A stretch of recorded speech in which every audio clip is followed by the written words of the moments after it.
Resident Evil 7 is my absolute favorite Resident Evil game, and one of my favorite games of all time. This game's got so much atmosphere, it's got style, it's got scares. It has such a strong identity in its own right. At a time where the Resident Evil franchise was becoming more or less stale in its execution, Biohazard not only breathed life into the series, but into the survival horror genre, being the first game to showcase Capcom's RE engine, which does not stand for Resident Evil engine, but reach for the moon engine. Alright, Biohazard opts for a first-person perspective, a for some reason controversial change, but one that was key to fully embracing the new direction, focusing on horror and mystery. Instead of further continuing the long-winded and convoluted narrative of previous entries, RE7 tells a disconnected, remote, and intimate story, set in the backwoods of Louisiana, mixing several different horror elements with few and far between subtle references that remind us this is still in the world of Resident Evil. One of my favorite things about this game is its strong art direction that can be explored intimately due to the first-person perspective. This has such a strong sense of style that separates itself from the rest of the series. While its forefront presentation led many to believe that this was some Outlast or PT-like game,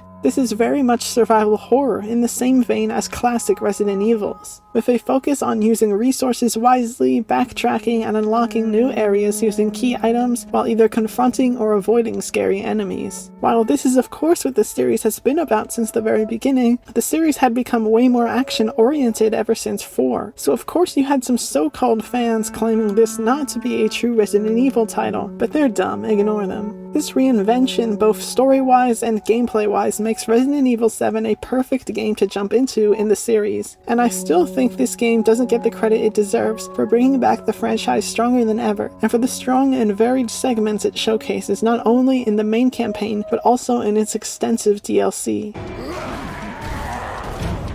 Remember when VR felt like it was going to be a thing? Well, Biohazard emerged at that time, and the first anyone saw of it was a mysterious demo solely titled Kitchen at E3 2015 for PSVR. Then a year later at E3 2016, in the middle of an already mind-blowing showcase at the Sony press conference, the words "Before Kitchen" showed up, and then were removed in a way that left a 7 on screen for half a second. I hated Kitchen. Kitchen was horror. No, not Kitchen.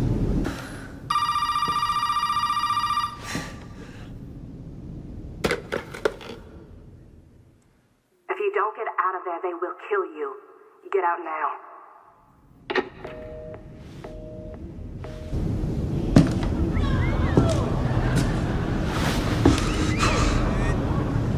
Then commences a VR showcase of a decrepit environment which to many very much evoked the vibes of PT.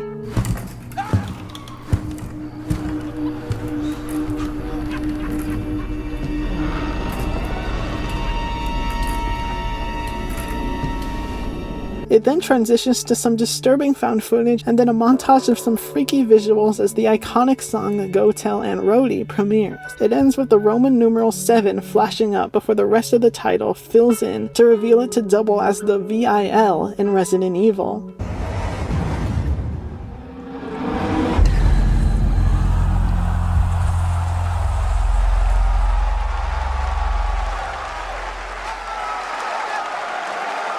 Biohazard, of course, being the subtitle, and it's the Japanese name for the series as well, so in Japan it's the other way around. Biohazard Resident Evil, with a 7 filling in the Z, and everyone would only have to wait until January to play it. The promotion of the game here on out was very mysterious and limited. Alongside the trailer at E3, we got an alternate version of it, mostly showing footage from the demo, with maybe like one shot that's actually in the main game.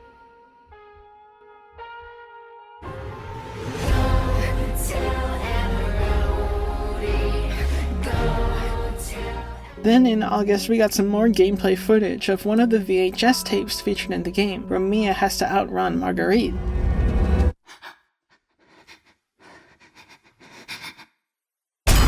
Where do you think you're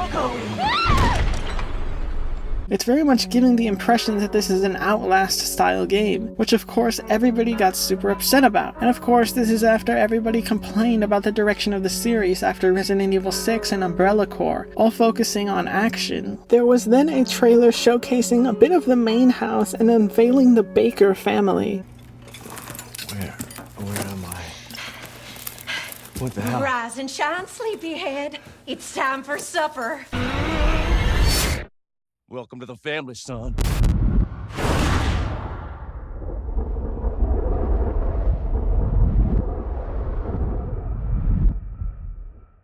Ooh, I love that version of the title card. Then in October they started releasing some short videos that teased us some elements of the game. It seems solely made to ensure fans that this would indeed be a true Resident Evil game, as they showed off survival horror elements, such as the inventory, the save system. We also saw Jack's stalker mechanic and the first glimpse at the molded enemy. After the final demo update, which released in December, more raw gameplay was shown. I love you, Ethan. I miss you. But still nothing from the last half of the game was shown at all until the launch trailer, marking for an incredibly mysterious held-back marketing campaign that they are once again doing with Requiem. Save for the Leon footage at the Game Awards, what we've seen of the game has been pretty limited, it feels like. Now, I've seen everything. What the fuck? The launch trailer for RE7 definitely showed a lot. This house has seen more than you can imagine, and it knows.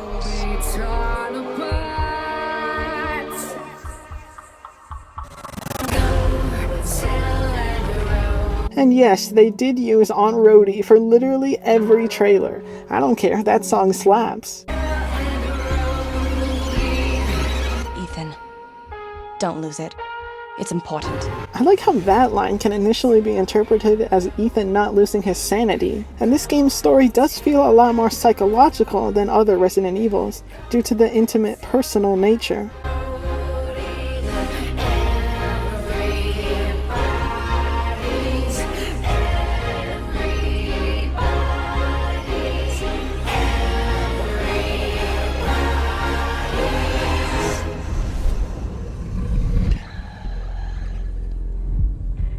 The title card reveals will never not get me hyped. This fucking family.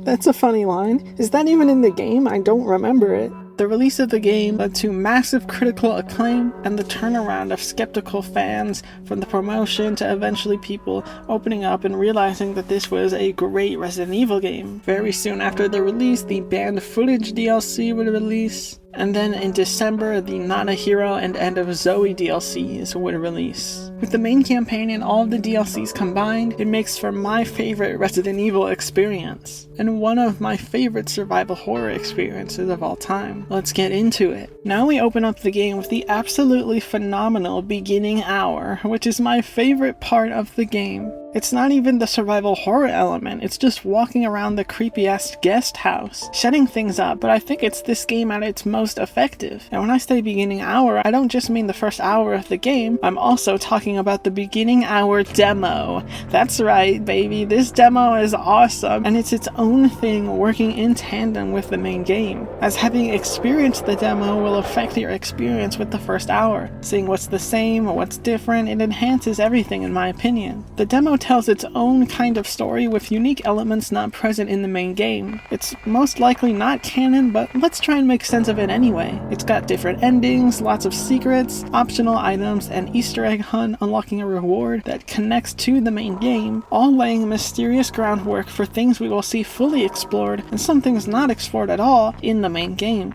There are 3 different versions of the demo: the original release, the Twilight update, and the Midnight update. The demo begins with a cutscene version of the kitchen demo, where we have Clancy tied up in the chair and Pete trying to get him out. I love this cut here, where you hear something in the dark shadows, and Pete turns to look, and then we just cut to the game.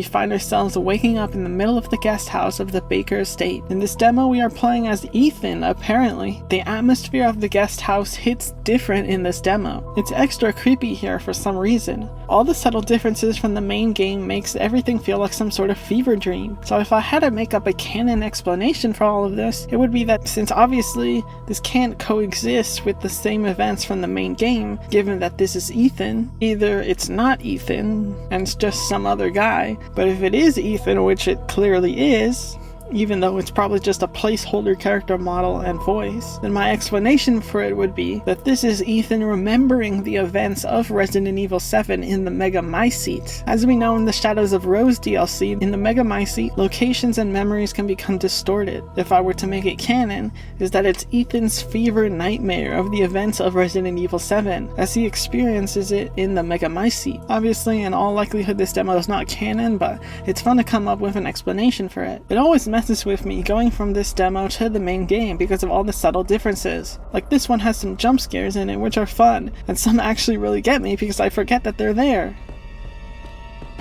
I love the striking visual of the red front door, which we are trying to leave out of. It's interesting because in the flashback of the videotape this door is not there. It's different in the main game as well. I love all the details here in the kitchen, the light seeping through the windows, this disgusting meal in this pod, the absolutely gross fridge, the crow in the microwave, it's all great. In one of the drawers we find a dummy finger, which caused a lot of confusion and mystery back when this demo released, because it has no use in this original version. We put the tape in the VHS player. I fucking love this tape. I don't know why, just the black and white VHS vibe, the dialogue, the back and forth chemistry with the characters, how absolutely pitch black it is in the house, and the fact that you can find a lockpick in both the demo and the main game, and they open the drawer in the present timeline to give you an item. That's a really cool puzzle. The fact that there are ghost sightings in this demo is the coolest thing in any Resident Evil game ever. There's like 7 different places you can see this fucking ghost, and they're all extremely subtle and spooky. The ghost is meant to be Mia, so again, I think it's really fun if this is a fever dream version of how Ethan remembers the events of RE7. People got up in a tizzy about how this game potentially would have supernatural elements,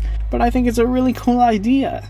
I would love to see a full game dealing with supernatural elements. I mean, the ghost here, the fucking moving mannequins, dude, they're all so freaky. It's kind of disappointing that the main game doesn't have any of this stuff. Although Evelyn is pretty close to being a supernatural presence. We see a little secret passageway that we didn't know existed, so now we know how to do that in the present timeline. The tape ends with this horrifying visual that evokes the Blair Witch Project, and a very disturbing final image as some person comes in and attacks Clancy.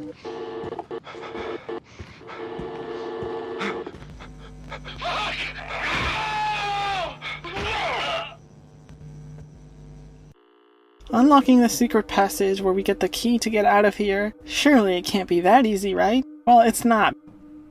Welcome to the family, son. It's interesting because sometimes he's all covered up in some weird stuff, but sometimes he looks normal. I wonder what triggers that differentiation. This is the bad ending of the demo, which ends with the rest of the cutscene of the kitchen where Mia comes in and attacks Pete and Clancy. I really like the Sewer Gators, a story that we come across in bits and pieces, and Clancy's story is actually particularly compelling. What we see of him in the DLC, and of course his ultimate demise. He really went through hell, and it's very sad that he ended up not making it out of there. In the original release of the demo, there was also an alternate version of this bad ending, where if instead of playing through the entire tape you immediately go to the passage, you get given a fuse that allows you access to the attic. You see a picture of an umbrella helicopter, which is a really cool connection. Then you get a strange phone call from a mysterious woman. In the main game, the main person who talks to you on the phone is Zoe, but this is definitely not her voice. So I wonder who this even is. There are 3 different voice lines that you can get, which are all interesting in context with the main game. I know who you are. Who are you? You have the power to choose, but the outcome of that choice may not be what you expect.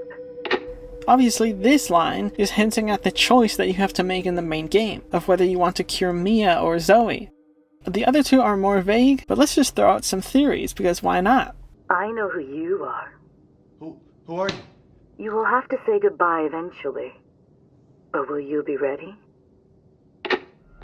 This one seems to be foreshadowing Ethan's death, but my original theory was that Ethan was experiencing this in the Mega Mice seed, which means he would be dead already. Well, he does kind of technically die at the beginning of 7, but he dies at the end of Resident Evil 8. But when you die the first time and become infected with the mold, you can technically see that he's connected to the Mega Mice seed already, as evidenced by the vision he sees near the end of the game. You know what I'm saying? So it could be a foreshadowing to his death, or his death at the end of 8, or if this takes place after, this could be foreshadowing him having to say goodbye to his daughter in the Shadows of Rose DLC. Something like that, you know what I'm saying?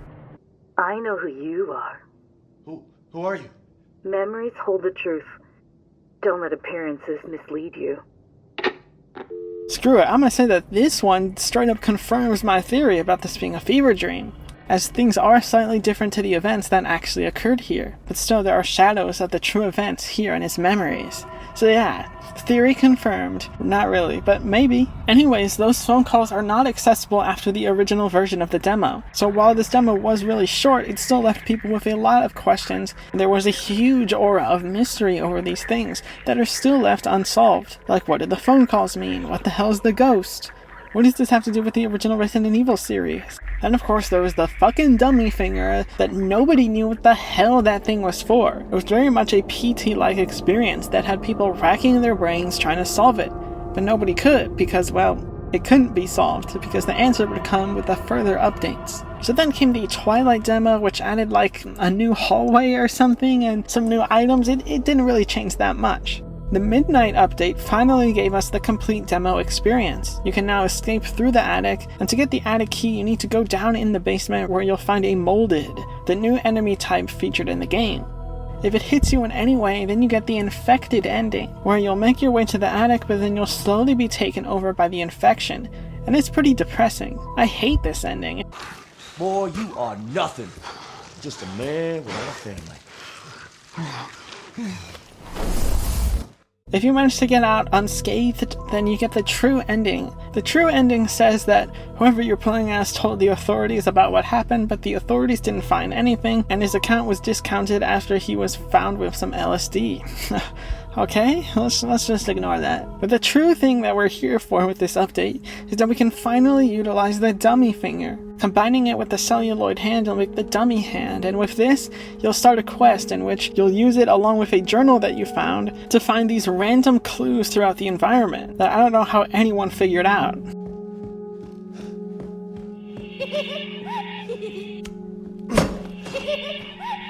These clues fill your journal, which leads you to where to point the dummy finger at these different murder sites. Wait a minute, Grace? Grace Ashcroft? No. This is extremely obscure, but it is actually a pretty cool sequence of events to go through, and it feels pretty unique to anything in the series or just the game in general. Solving all the murders, you go back to the attic and then you find a new door is unlocked and you have a slow rocking chair that has the dirty coin. What's really cool about this is that it actually transfers over to the main game. It can be used as an extra antique coin, and just having that extra coin can come in real clutch.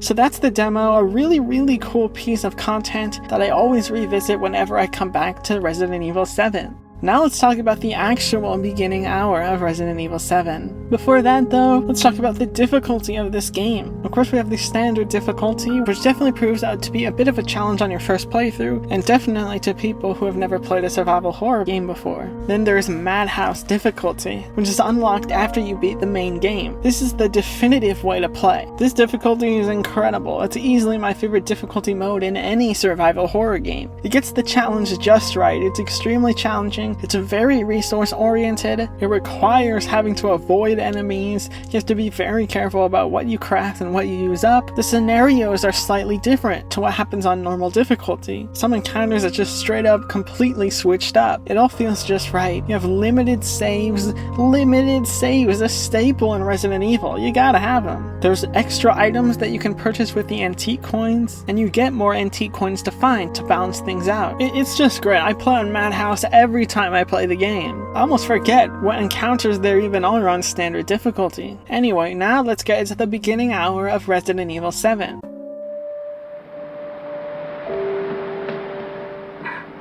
Hey, baby.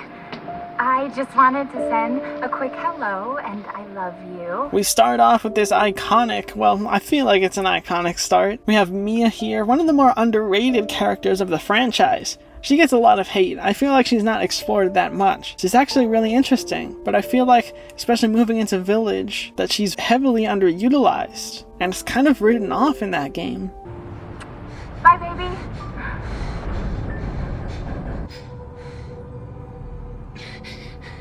Ethan. You were right. I did lie to you. I shouldn't have. All I can say is that if you get this, stay away. And what does Ethan do? He doesn't stay away, of course, though he never got the message. He did get some weird email telling him to come to the Baker estate. This is a really interesting form of cutscene here. It's kind of like CG. I don't even know what's going on here. It's pretty weird. They do this at the end too. But anyways, off Ethan goes to Dolby, Louisiana. It's apparently been 3 years since anyone's seen or heard from Mia. I have to say that already the music is making quite an impression. She wants me to come and get her. Where is she? Dulvey, Louisiana. Dude, it's been 3 years. I know, but what if it is her? I have to find out what happened.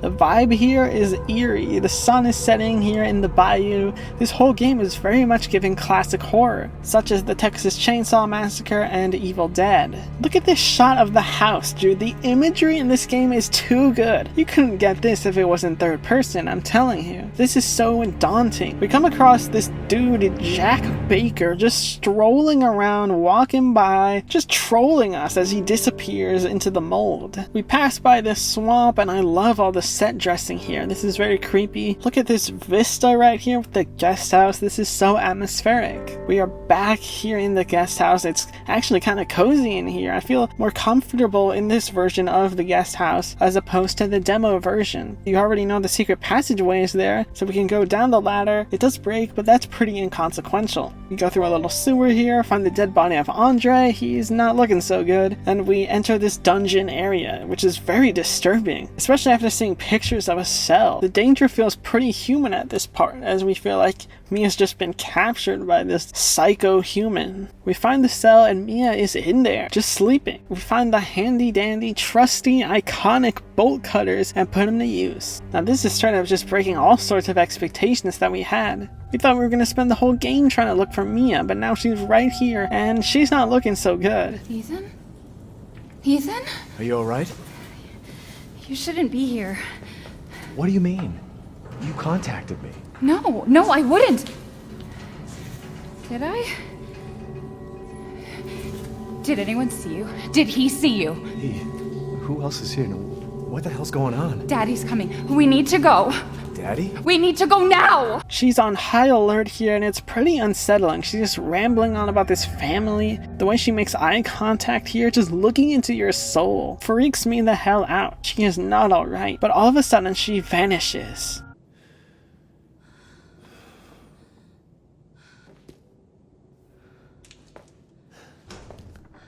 No, leave me alone! Mia? And as we know, she wasn't really taken by anyone. She was just possessed by Evelyn's influence. Again, it's cool to see the differences between the environments from the demo version, and the order and sequence in which we go around this house, this time emerging from the basement stairs. It is now nighttime and raining.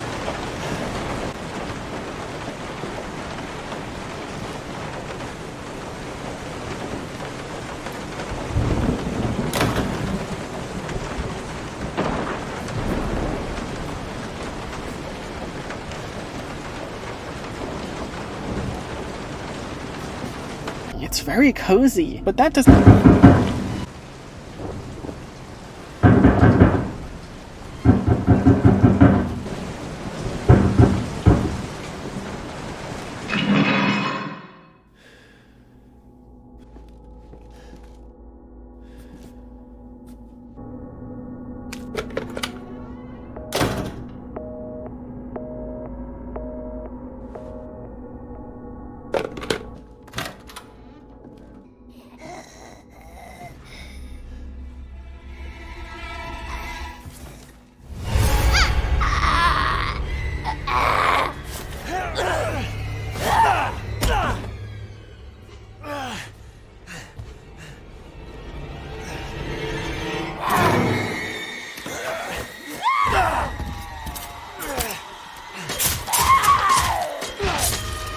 Yo, this shit is so violent, so extreme. And fun fact, you don't even have to resist or whatever it tells you to do here. It literally does nothing. It's just a cutscene that plays out. They're just giving you a button prompt to make you feel like you're doing something. What I like about this game is that each member of the family that we come across has their own type of horror that they embody. For Mia, it's possession-like horror. We can see a physical transformation, which is pretty disturbing to look at. Mia has a couple of different alternate dialogues here, but they all blatantly spell out the twist that's revealed near the end of Resident Evil 8.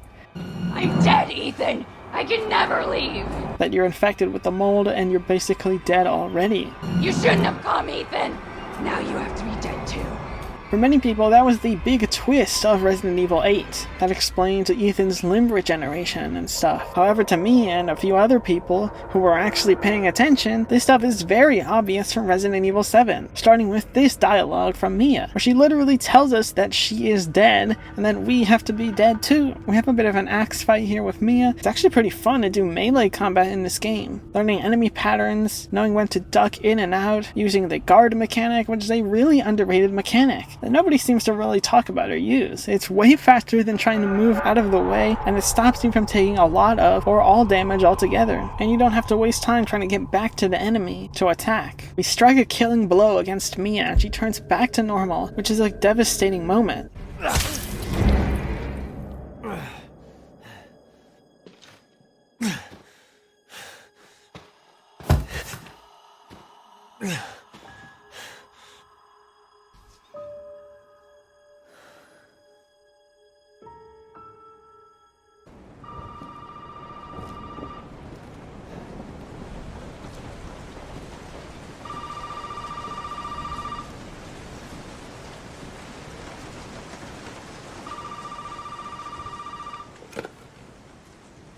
You really shouldn't have come here.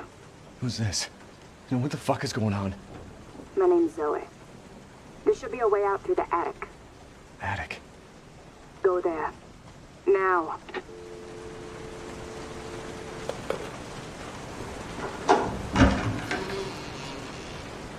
Man, everything about this whole section is so well paced. Everything building up so perfectly. Off the bat, this game is establishing that it knows how to do horror.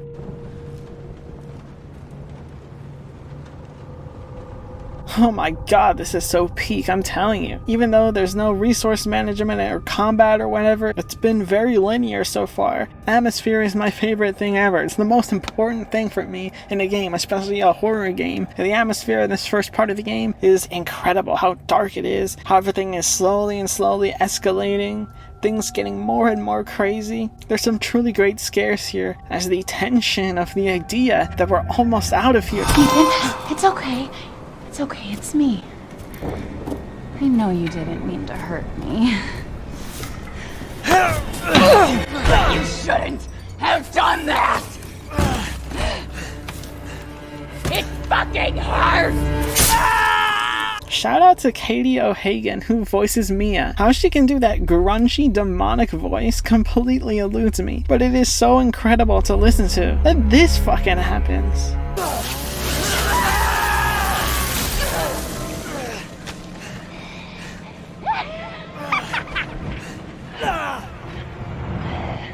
It's my job. Must contain outbreak. Gonna quit. I promise. Must burn it all down.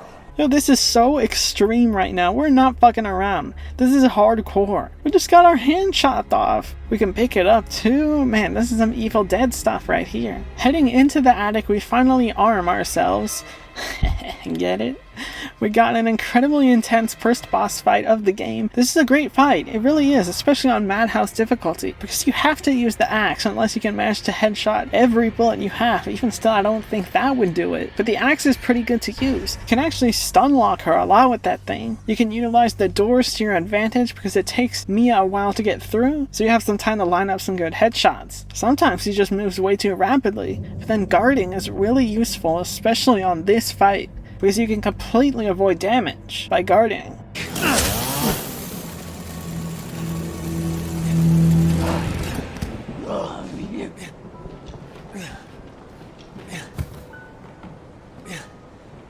Welcome to the family, son. Now, as is revealed in Resident Evil 8, this is where Ethan technically dies. But as we know, the mold can revive the recently deceased. And so Ethan is now infected and kept alive through the mold.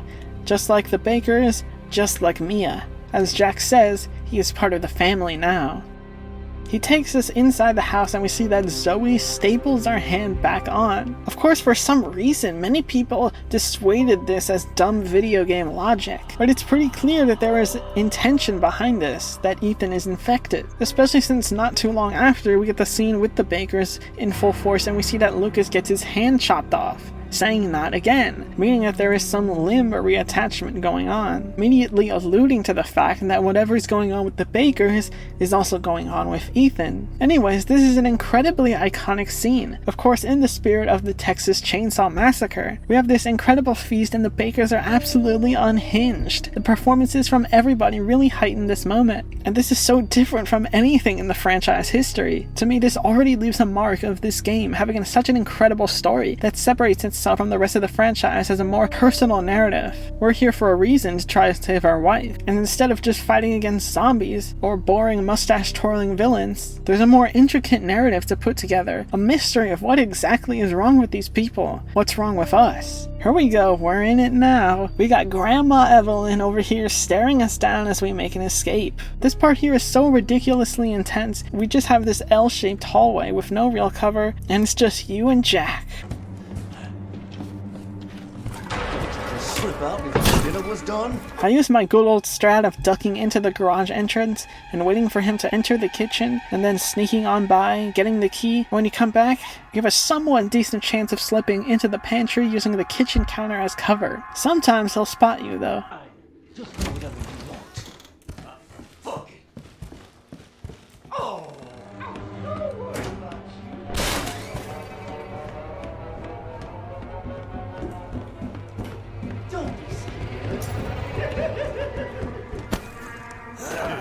You do not want to get into a chase with Jack, because this motherfucker is faster than you, especially on Madhouse. Listen to those footsteps, bro.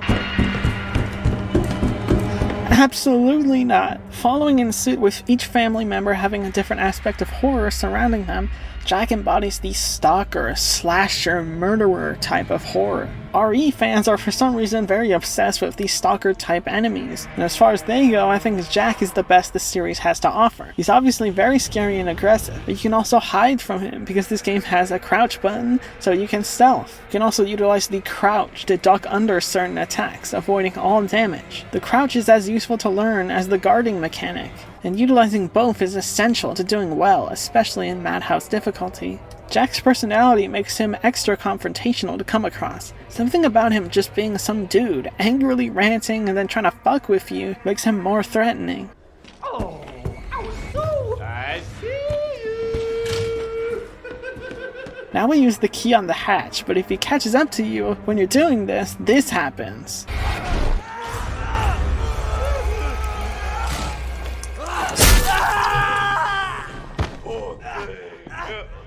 What a gnarly optional thing. How did anyone see this and think, oh, what silly dumb video game logic? Like what? Everything in Resident Evil is explained, even if it's something as dumb as an Ada clone. And with this game taking itself very seriously, why would you think it's dumb video game logic and not Ethan being infected? RE protagonists of the past get bit during gameplay and just an herb can heal them up and they don't become a zombie, but that's all during gameplay. Ethan getting his hand and leg chopped off are very intentional cinematic choices.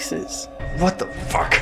Again, especially in parallel to the rest of the family being able to regenerate and not die and reattach limbs. Apparently this little sequence can happen elsewhere too. I've only experienced it happen in this pantry next to the hatch, but I've seen a clip of it happening in the chainsaw fight, and I think it can just happen at any time you encounter Jack.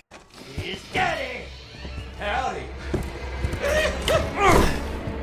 Alright, have fun with me there, boy. I'm gonna come back for you later. Man, there's nothing like just barely ducking into the hatch in time while Jack stomps above.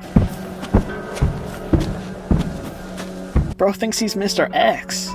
Now we get into our first safe room. A solid 6 out of 10. It's alright, it's cozy enough. Good place to hunker down for sure while Jack is around. Of course we got storage boxes, cause this is an RE game after all. Answering the phone, we get the voice of Zoe, who is a really interesting character. She's definitely super underexplored. She's just the person who tells us what to do and where to go. Shut up and listen if you want to stay alive.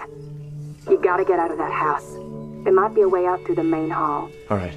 Oh, and that thing on your wrist is a codex. Don't lose it. It's important. Her actual character is more or less in the background through some notes and then one of the DLCs. Then someone knocks at the window. This is Deputy David Anderson. And no, I didn't need to look that up because I'm a true fan. We get an iconically frustrating exchange here as Ethan fails to convey his situation properly, and Anderson is not taking anything seriously. Look, officer, deputy. Like, bro, who cares if you're the deputy, sheriff, officer, or whatever the fuck? Listen to this man. He at least gives us his knife, to which Ethan stupidly says, What am I gonna do with a knife? Now, pre-Code Veronica, that would be a valid statement, but the knife has been a useful tool in the RE arsenal ever since. We can smash boxes RE4 style for loot, and it's useful with dealing with the bugs in the old house later. Entering the garage, Anderson immediately meets his end. This is a really interesting sequence here as Jack once again chases us around. This time we got a heater. It's fun that Jack uses so many weapons throughout the game. His shovel broke and now he upgrades to an axe. This fight can end two ways. One, if you survive for long enough or do enough damage, Jack will break into your car, which he stole and brought in here by the way, asshole, and drives it around like a maniac. On Madhouse you do not want this to happen. Alternatively, you can pick up your car keys, and on Madhouse you need to open it from a lockbox using a lockpick. But there are a couple of lockboxes throughout the game on that difficulty, but fewer lockpicks that can be used to open them all. So you could maybe try to hold on to the lockpick, but it's pretty hard to survive Jack's rampage on Madhouse. Anyways, using the car key, we get some over-the-top RE6 style action, ramming into Jack repeatedly. It's actually really fun, but eventually this happens. I'm gonna take you for a ride. No!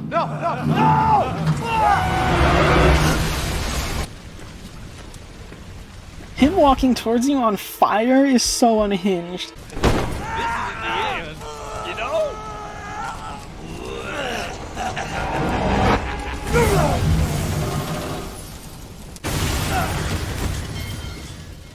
Now this is finally dead. Do I have your attention, boy? You're about to see some more. Fuck!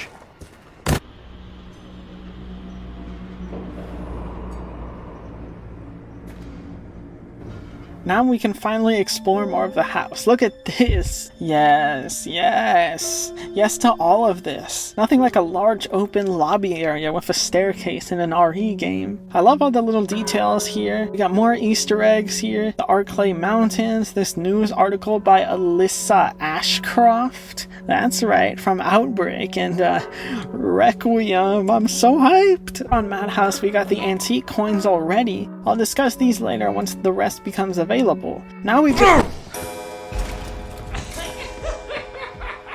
Yeah, that's right. Jack is back already here on Madhouse mode. You don't even get time to chill and loot the second floor now. This whole segment in the main house and the basement is the most different between normal and Madhouse modes. In normal, it's not until you pick up the statuette in the bathroom that Jack reveals himself with a cutscene brandishing a new weapon, a paint roller with spikes. Awesome. This time there's a lot more space to maneuver around Jack and more places to duck and cover. I like using the staircase as the ultimate escape. You can just jump down there and you'll be fine. Except you won't be fine because he'll just jump down after you. Don't be scared. God damn! How am I gonna replace this? Oh yeah, he can just do that. A clear nod to Mr. X, who also busted through a wall in RE2. Jack also does the Nemesis pose sometimes too. Luckily, we're right next to the safe room. We're fine. I like how specifically angry he gets that he can't follow you into the safe room.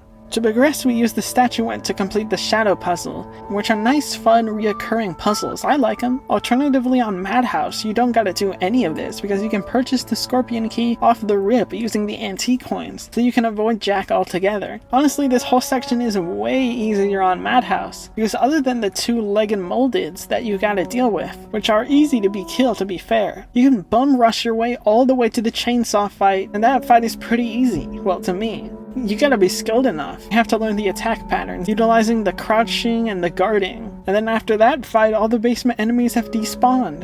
Yay! On normal, it's a different story. The basement is chocked to the brim with molded, and it's pretty tough to get through without acquiring the pump shotgun, which requires you to go into enemy territory and use the scorpion key to get the broken shotgun as you emulate the RE1 shotgun puzzle. There's also these treasure photos that you can find, which are fun little scavenger hunts, leading you to super useful items like magnum ammo or steroids, which increase your max health. There's also stabilizers, which increase your reload speed. I forgot to rank this safe room. Solid 8 out of 10, very cozy indeed. The stark contrast to the insanely ominous basement stairs makes it extra impactful to duck into and chill in. Anyways, making it all the way through, we get to the chainsaw fight, my second favorite boss in the game.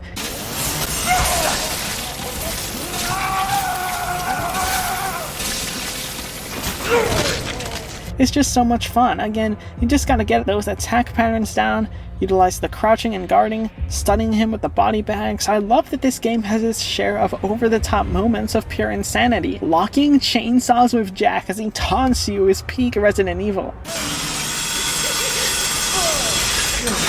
Burying your chainsaw in his face is so hardcore, dude. This game rules. This death too.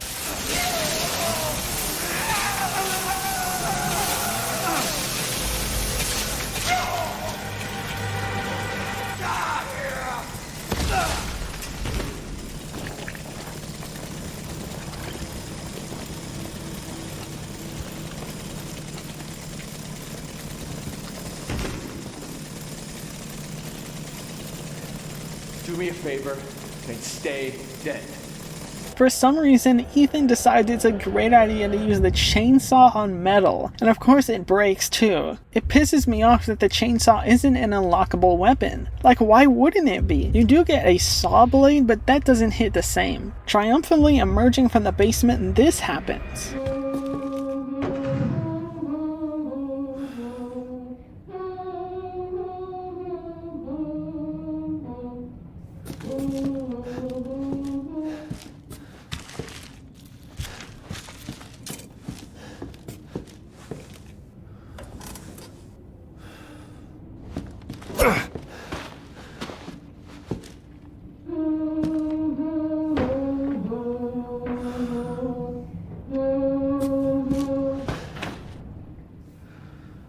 Pure chills. At this point, we found all the necessary key items to unlock the door, leading us to the backyard.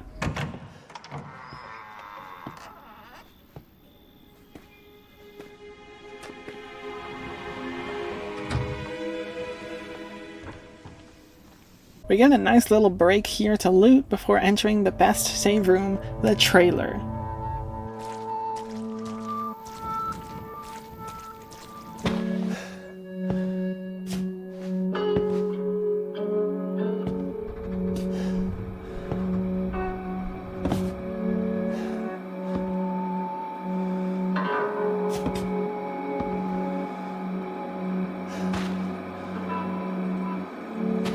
This is so cozy. Oh my gosh, I could stay in here forever and just vibe. This is where Zoe hangs out, and we read a note from her and observe her bra for some reason. So let's talk about Zoe, who I feel is a super underutilized character. She just comes on the phone and tells us what to do. We don't get to meet her for a long time, and then after 2 minutes, she's gone. And then even the way the DLCs handle her is underwhelming. My absolute favorite concept art of this game is this one. Look at this. Just imagine if she hung out at the trailer just chilling and we could interact with her. That would be so much better and make us actually care about her, so that the choice later actually has more weight than it does. She's such a compelling character in concept, where she's had to deal living with her family being completely insane for 3 years. But here she comes across super flat and uninteresting. No real personality shining through. She looks cool, but that's about it, and her voice is laughably inconsistent. That is actually kind of fairly charming. Now we have all of the potential antique coin items, which include a steroid, a stabilizer, a magnum, and exclusively for Madhouse, the attack coin and defense coin. Stat boosts appropriate to their namesake. I also haven't gotten the scorpion key yet, which would still have some use, as they can get you the double barrel shotgun, which is more powerful than the pump, and it's my favorite weapon in the game. Decisions. I like that there's a few different ways you can go about this. I start by getting the defense coin. Anyways, Zoe tells us to go into the old house to look for the ingredients to make the serum. Here we go. This is actually probably my least favorite area in the game. We just gotta deal with these fuck-ass bugs that are really annoying. Along the way, we create the burner, which is pretty fucking useless. It's only really helpful for dealing with the beehives. There's also backpacks that we can find to increase our inventory space. This safe room I'd give a 5 out of 10. It's pretty cramped, but it's kind of a nice little spot out of the way, I guess. Marguerite also starts to patrol the area, and when I mean patrol the area, I mean she just walks back and forth between 2 rooms, so yeah. Her and this segment of the game embody gross out horror with all these insects and gross stuff. But honestly, there's not that much to say about— Stay out of here!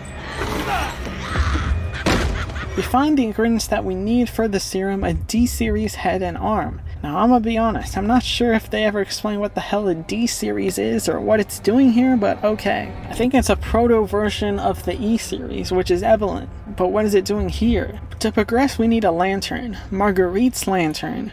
Oh boy, we're gonna have some fun now.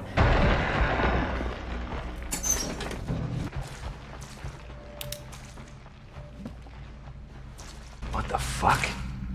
Well, that's special. That's easily my favorite line in the game from Ethan. I know everybody thinks he's super dull and stale in this game, but I live for his nonchalantness, especially in contrast to his over-talkative nature that they have him do in Village. It's time now. We gotta get ready and plan like it's goddamn Home Alone, except we're invading the greenhouse for a little bug extermination. My next antique coin purchase is the Magnum. Gotta have it, baby. This buddy system will definitely help us take down Marguerite. We can also get the grenade launcher, although I'll save it for now. Alright, now this Marguerite fight is hands down for me the best boss fight in the series. It requires you to be purely locked in. There's no obnoxious glowing eyeballs, although those will come later. You can go for her head or the hive thing for massive damage.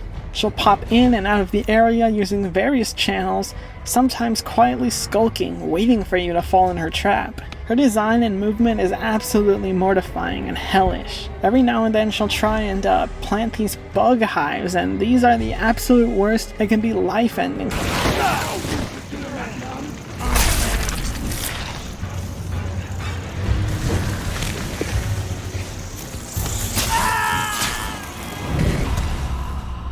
This bitch is a whole Destiny boss with how much damage she just sponges up. It probably would have been better to get the attack coin, because even with the Magnum, I ended up using literally all of my ammo, including all the resources I found in the area, save for like 5 handgun bullets I found after the fight was over. Now we get a nice moment to breathe, right? No, because this game wants to prove it can still be nightmare fuel. Because now we gotta get this little bit on the 2nd floor of the old house that's very haunting indeed.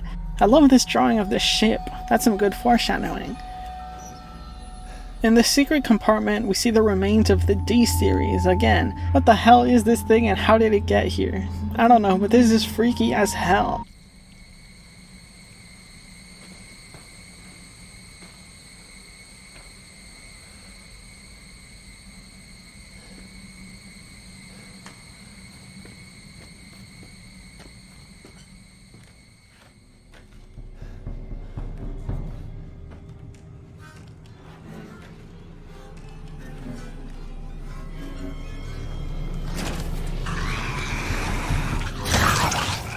Supposedly, we're to meet Zoe in the trailer, but of course she ain't there, and then this happens.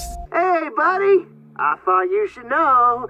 I decided that Zoe needed a timeout. She and Mia are here with me. So now we go back inside of the main house. Things are slightly different here. They're all molded in places that there weren't before. We head into the basement and it's all dark and spooky here. Evelyn is here just creeping around, find the body of the deputy, and he has the key in him, and this is absolutely disgusting. And now we have to use it to find the 2 different key cards. One is found in the basement. Oh my god. Yo, why does Ethan react to this decoration in this way? He saw something like this when he first came here and he didn't say much about it then. Same with a bunch of crazy stuff he's seen since.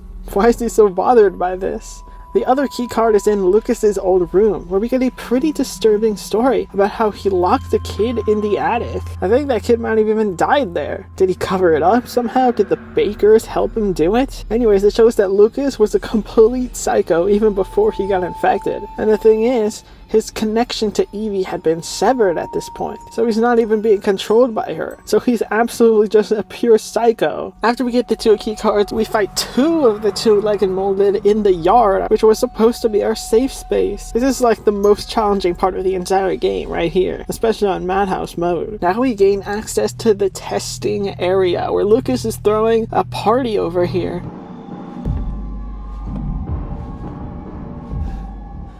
Ethan pulls up to this television and then Lucas reveals himself, giving an absolutely psychotic performance here. Lucas is such a good villain. In the spirit of Alfred Ashford, Salazar, and Ricardo Irving, he's just an absolute nut. The testing area is riddled with traps, such as these wire bombs and bombs hidden in boxes.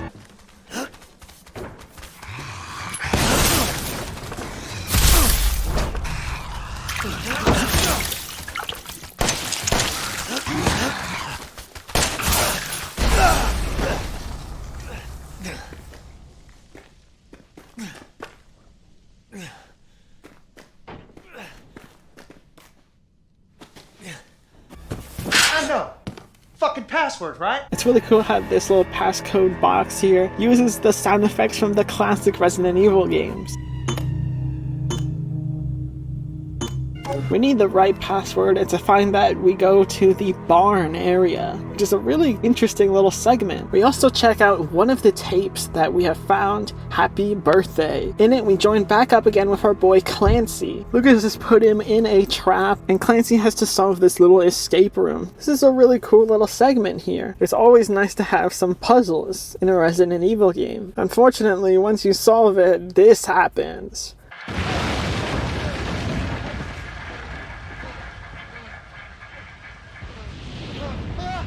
Yo, this might be the most disturbing part in any Resident Evil game. The way he's just burning and just screaming, holy shit, this is so insane.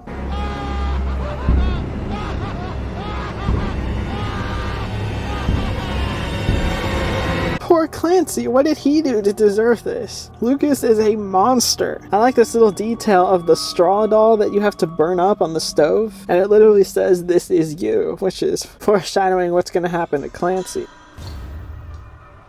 Anyways, continuing in the farm, we end up having to fight these bloater enemies, of which you have to face 2 on Madhouse. The trick with these guys is you gotta aim for the head, because they soak up any damage below the neck. Meanwhile, Lucas is playing this crazy music. The vibe here is so much fun, actually. This whole Lucas segment is a great change of pace from what we've experienced before. After that, we find the burnt corpse of Clancy. So of course, since Ethan has seen the tape, he knows exactly what to do, except for the fact that he somehow forgot that the cake blows up in his face, so he just stands there like an idiot and then gets blown up. Luckily, this doesn't do any damage, of course, and since he was able to speedrun the puzzle, he skipped at the step where he dumps oil on the floor, so that he doesn't get burnt up. Lucas instead just drops a pipe bomb, and we use it to escape. I love the little twirling chair here. Lucas got out of there fast. We're just beyond the pier, outside that room. Hurry! Unless you have any more surprises up your sleeve, I suggest you... Now that would be telling, Ethan. And I don't do spoilers. Now we make a mad dash for the boathouse, now that we know that Zoe and Mia are there. Now we gotta gear up, because we know what's coming now. Zoe? Zoe, Not now. We don't have the time. It's really cool getting to actually see Zoe. I wish she was in this game a lot more, but whatever. Oh boy, Jack's back. This is a really insane boss fight, and this is one where you really have to get a specific strategy down. When Jack is trying to attack you on the second floor, you just gotta get out of there, because there's no way to completely avoid damage at that point. When he's down on the bottom floor with you, you can pretty easily avoid his attacks with just running around him, and you can easily duck his main attack there. And of course he has all these eyeballs around him in classic Resident Evil style, and you just gotta shoot him. It's pretty simple, on normal difficulty anyway, although those eyeballs tank damage on Madhouse. I love how goofy this is, of Jack's distorted monster voice saying all these ridiculous lines, and Ethan's had enough. Now, I've seen everything. I love Ethan's attitude. He is so tired of it.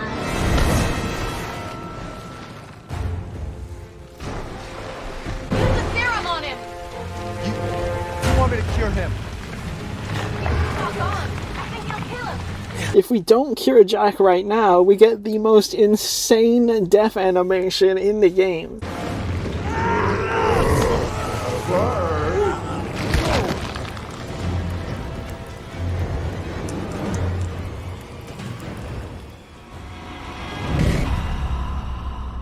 Alright, that was worth it to die there, because that was so cool.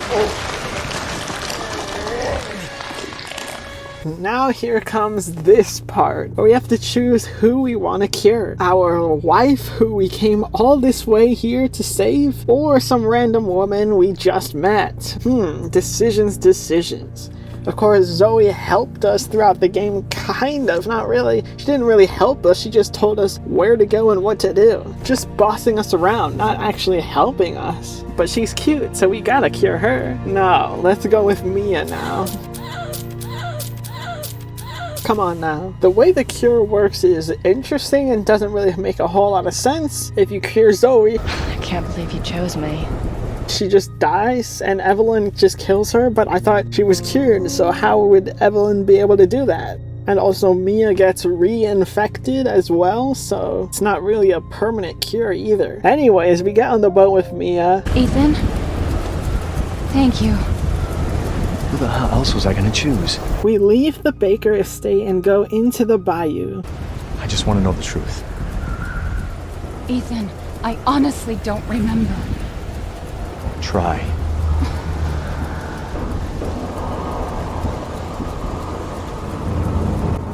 Is that the boat? How the fuck did that get here?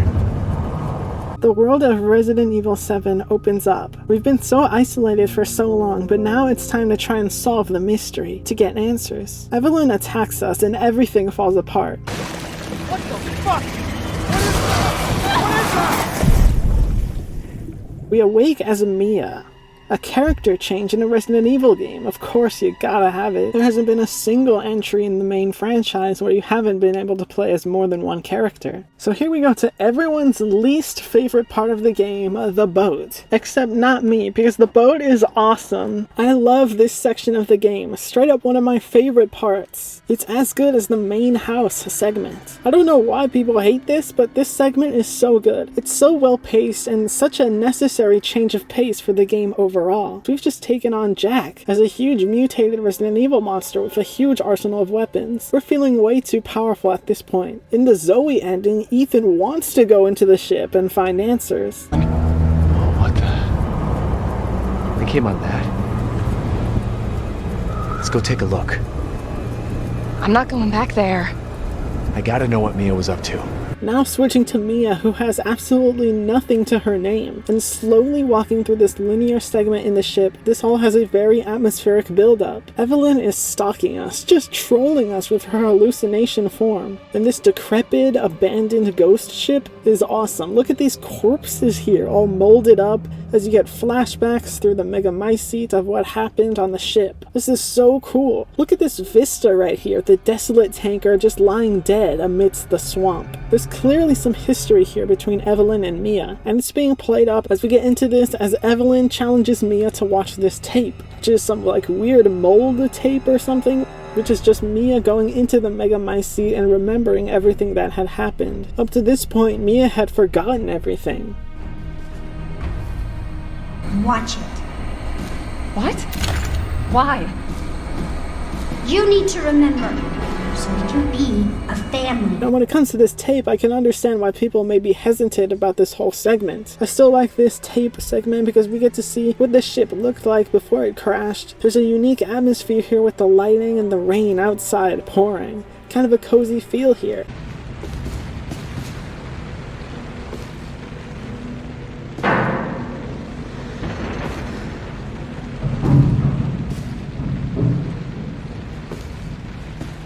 It reminds me of the Queen Zenobia from Revelations, which is one of my favorite locations in the series. And this is all about the story here. We find out that Mia is a secret agent for the Connections, a group that formed after the fall of Umbrella, led by one of the members of Umbrella, who is referenced in Resident Evil 5 in some notes, which is a really cool connection.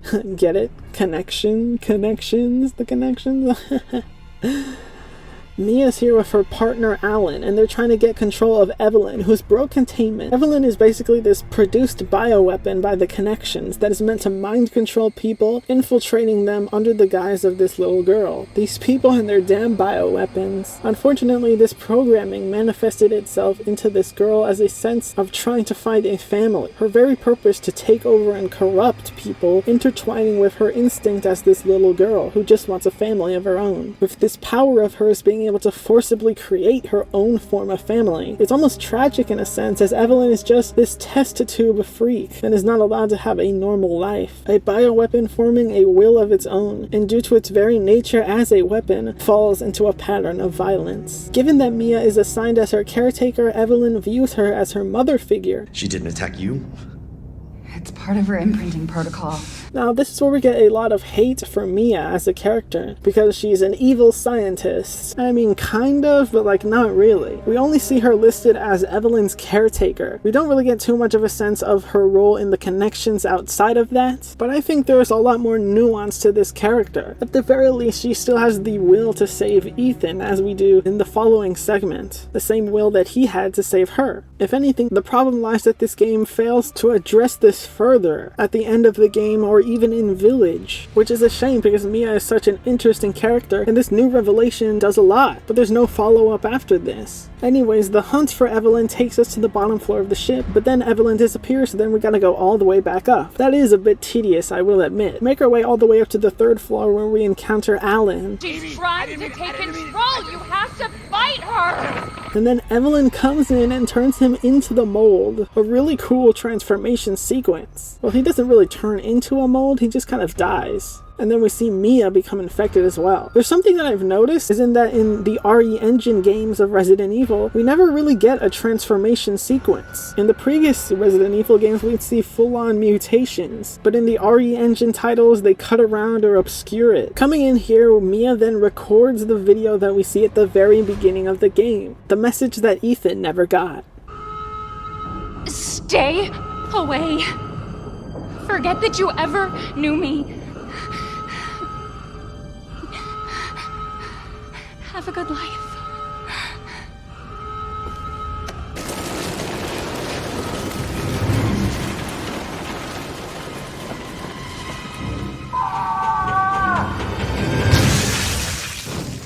We'll be together forever.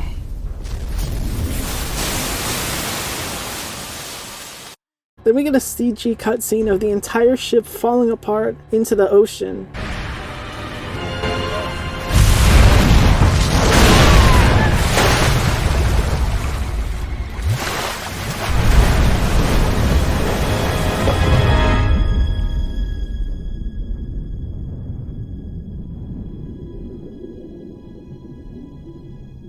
This is where Mia dies. But as we know, the mold can keep you alive. Cutting back to the present timeline, Mia is not having any of Evelyn's shenanigans. Can we be a family like before? No, Evie. We can't be a family. We were never a family. We will never be a family. Then I don't need you anymore. So now this is the boat section proper, and this is such a cool segment because it's this kind of vertical level design. We have a bunch of different floors that we're working around as we backtrack to and from, trying to fix this elevator. I think it's a really well done, and it feels like classic Resident Evil. Again, you're starting off with very little resources, but you're slowly building up your arsenal while you avoid enemies. I love the variety of new items. This feels so fresh. If the game had kept going as it was, it would have started to feel stale, but I feel like playing as a new character with a reset inventory in a new environment keeps the game very fresh. These new items include remote bombs, which are very powerful, and we also have this corrosive that you can use to unlock doors, which allows you to find more resources. We have optional stuff that we can find, such as the machine gun, which isn't that useful in this game, but it has a lot of ammo.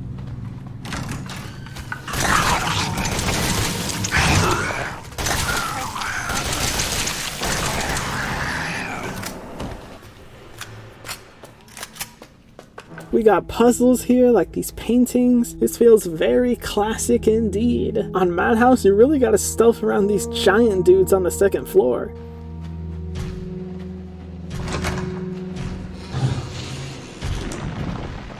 We have a little nod to Raccoon City here, awesome. You have to backtrack to the first floor to get the fuse, go to the third floor to try and find the wires. I love this kind of backtracking, and how you're at a disadvantage here against the enemies, and it's actually got a scary atmosphere too. I hate having to get the electrical cord from the third floor, where you get attacked by that big guy in this really dark area. It's super spooky.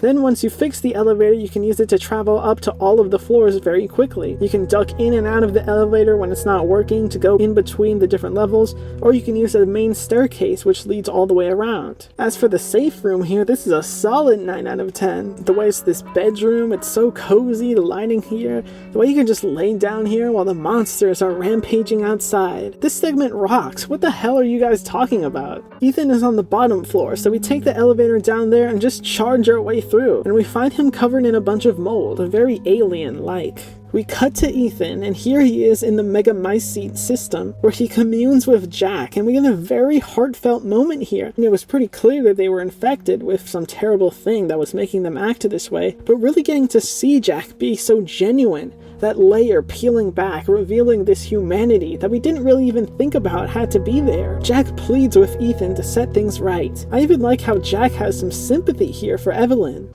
Listen, the girl just wants a family of her own. Ethan, free my family. Please. Ethan wakes up to Mia freeing him as Evelyn once again starts to take control of Mia. If you picked Zoe here, you get a little boss fight with Mia, similar to the opening axe fight with her in the guest house segment. I love how she straight up calls you out for picking Zoe. Did you and that slut have a good time? I thought you loved me. I can't believe you chose her over me! Like, for real, why the hell would you do that? It is actually pretty devastating seeing her fully die, going through the whole calcification process and crumbling away. I'll go kill that bitch.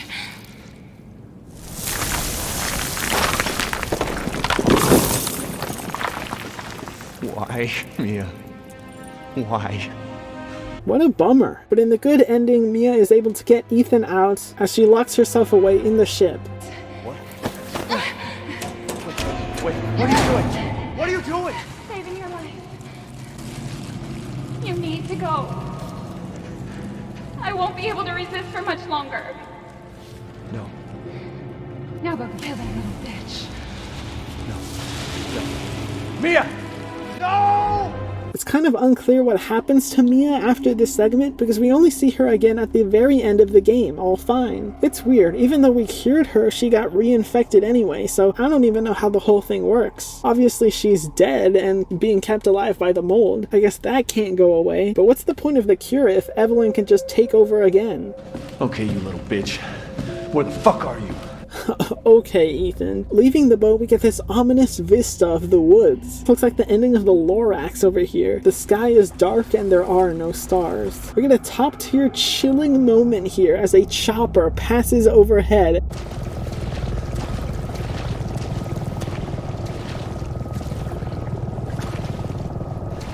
As we see the tiniest hint of a larger operation at work out of our limited viewpoint. We get a little cabin safe room here. I really like this one, but I'd give it a 7 because it feels a bit too small. I wish it was more, I don't know, homey. Now we get to the mines, which I had originally considered to be my least favorite area because I'm not a huge fan of underground segments or sewers or anything like that. And while the environmental design is fairly stale, I do like the design of these caves at the last stretch. It's got kind of a cool atmosphere. I would have preferred this kind of aesthetic to the brightly lit caverns that take up most of the part.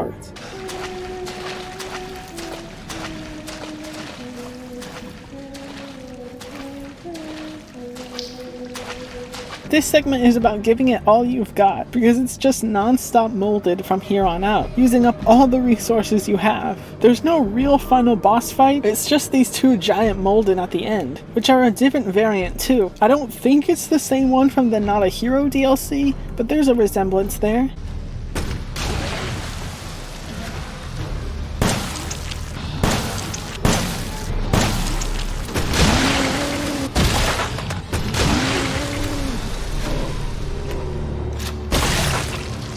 We also stumble across the laboratory of the connections, not the full one, but a little outpost close to it.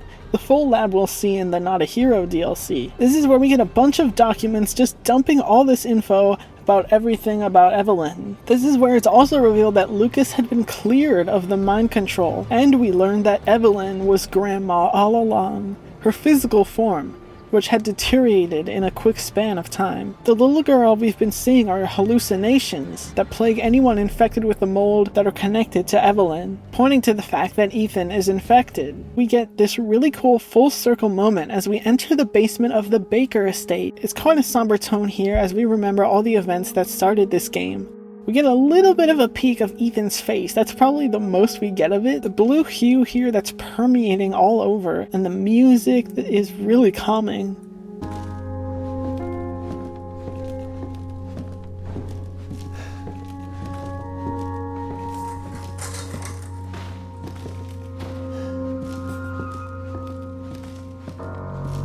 We face down Evelyn, blocking her pulse attacks, and then inject her with the necrotoxin. You. Why does everyone hate me? That line hits every time. The emotion of sadness and anger. Even with how outwardly spiteful and aggressive Evelyn has seemed, both here and the appearance we see of her in the Shadows of Rose DLC, you can ultimately see that her hatred lies towards herself, because she feels like a freak that will never have a normal life, because of the very nature of her own existence. She's genuinely a very tragic character.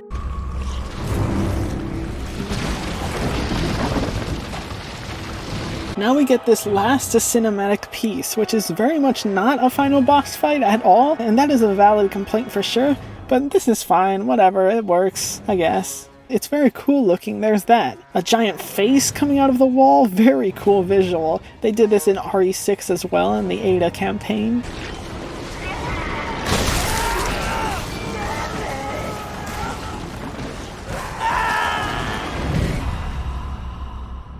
And what weapons you have and what damage you do doesn't really matter in this part, as long as you hit her within the time frames that the scripted sequence will just play out as usual. But it is very cool.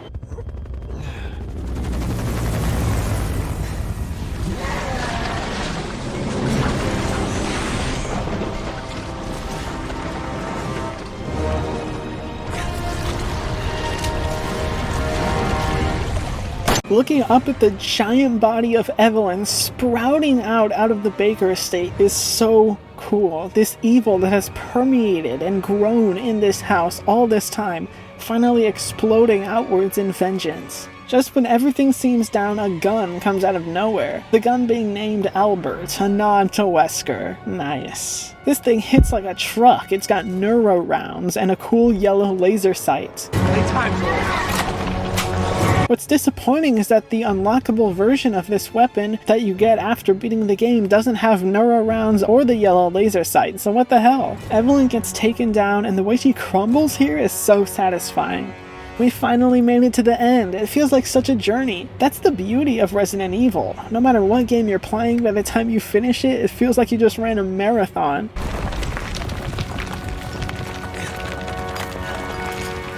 So then here comes this dude, none other than Chris Redfield. People say this looks nothing like him. I mean, it kinda does, at least the Resident Evil 1 and Code Veronica style, but it does not look at all like the RE5 or 6 Chris. And obviously coming right off of 6, this was very much a miscalculation in Capcom's part. I don't hate the way he looks, but a lot of people do. I do really like his voice, and I'm kind of upset that they changed his voice actor in RE8. Been secured.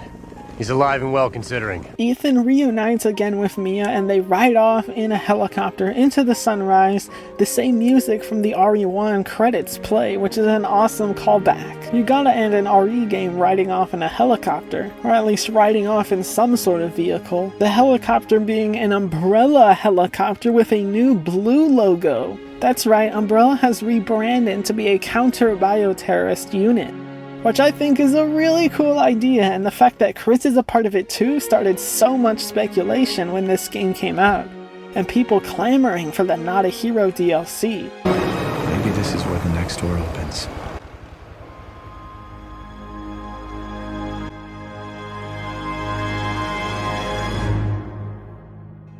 In the bad ending, Mia is of course not here, and Ethan's just super depressed, so that sucks. Only other door I can see is closed.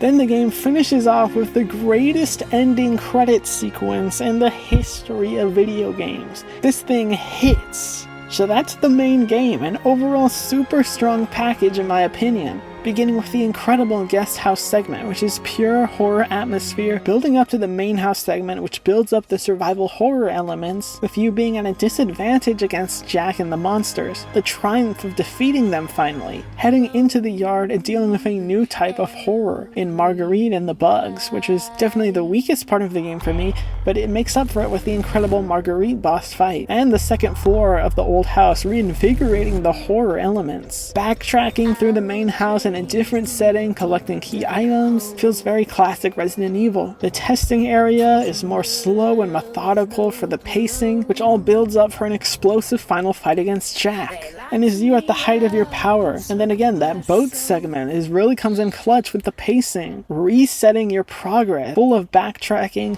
new items, then you just getting to unload in the mines, building up to the explosive final act. I think this is all paced very well. This game has the survival horror elements down. I really love that the items are in every nook and cranny. You really have to crouch down and look into little spaces and stuff to try and find hidden items. The boss fights are incredibly exhilarating and make it such a shame that there wasn't a final boss fight with Evelyn. The gunplay is amazing. The shooting feels so powerful. The weapons are so well realized. And of course, this being in first person is incredible. Getting to explore these environments in such great detail, this is the most intimate Resident Evil game. That's a big part of why it's my favorite. Big focus on character in the story. Everybody in the story feels like they have a strong identity, except for Zoe.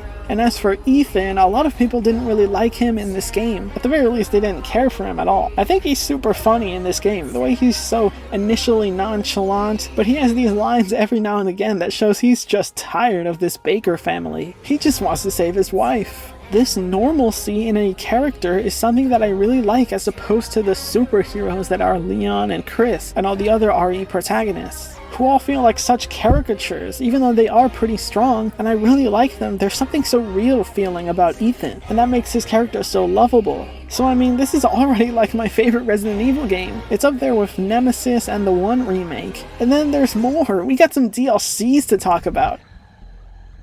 We get a bit of a bonus document here in the final credits, which talk about the connections and Evelyn, and one of the lines right here, right in front of you, literally says that the mold can revive the recently deceased. It's all right there. It wasn't some new thing in Village. If you're actually paying attention, Ethan being infected is a plot point that's never addressed, instead of a surprise twist. This game has one of the best DLC runs ever, starting with the banned footage DLC, which out of the 3 main DLC releases, this is my favorite, because there's so much content here to digest. A variety of content. We have 4 main tapes, which have a variety of different gameplay styles, and then 2 extra game modes on top of it. So let's go through them all, starting with the Nightmare tape, which is straight up a roguelike before roguelikes were cool. We're here in the basement as Clancy. This is actually taking place after the bedroom DLC, because the bedroom passageway leads to the basement, as we know from the main game. Anyways, in this mode we get to pick what weapons we want to use and what upgrades we want.